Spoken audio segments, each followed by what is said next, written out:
Fruits and vegetables are the most nutrient-dense foods on the planet, and dark green leafy vegetables lead the pack. Each of the top 5 so-called powerhouse fruits and vegetables were greens.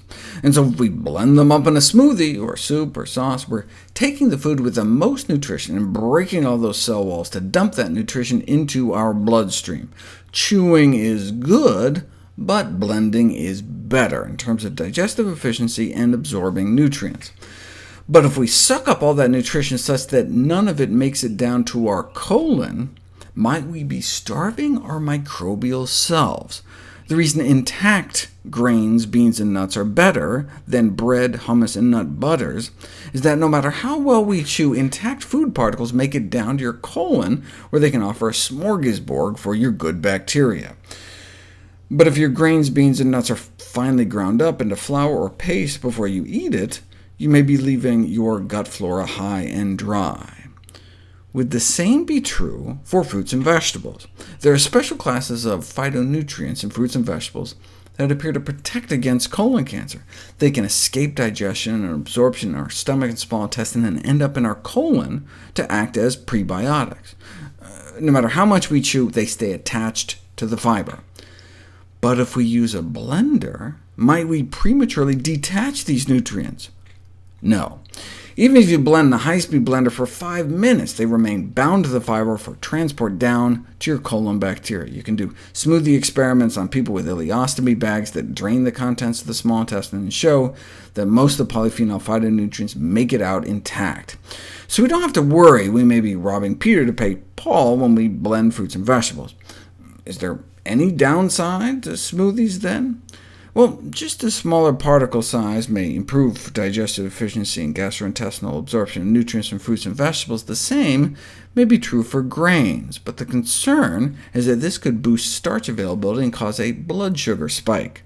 For example, here's the rise and fall in our blood sugar in the 4 hours after eating a half cup of brown rice, eliciting a nice gentle bump in our insulin levels to take care of it.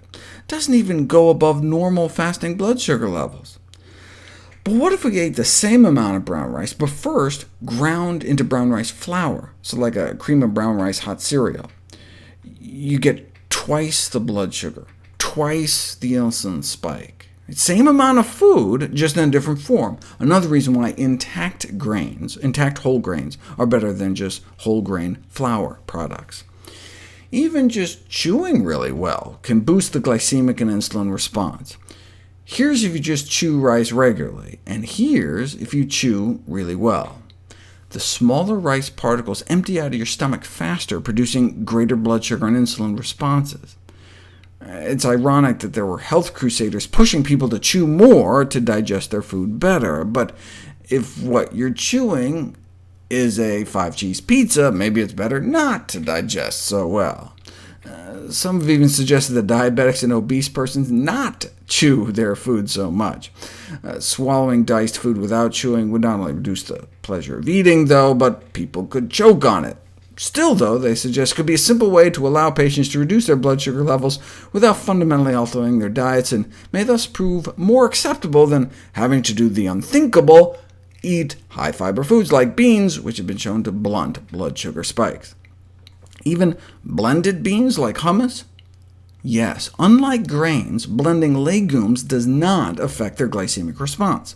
So, circling back to the smoothie question, is fruit more like grains or more like beans? If you liquefy fruit in a blender to make a smoothie, do you risk spiking your blood sugar too high? We'll find out next.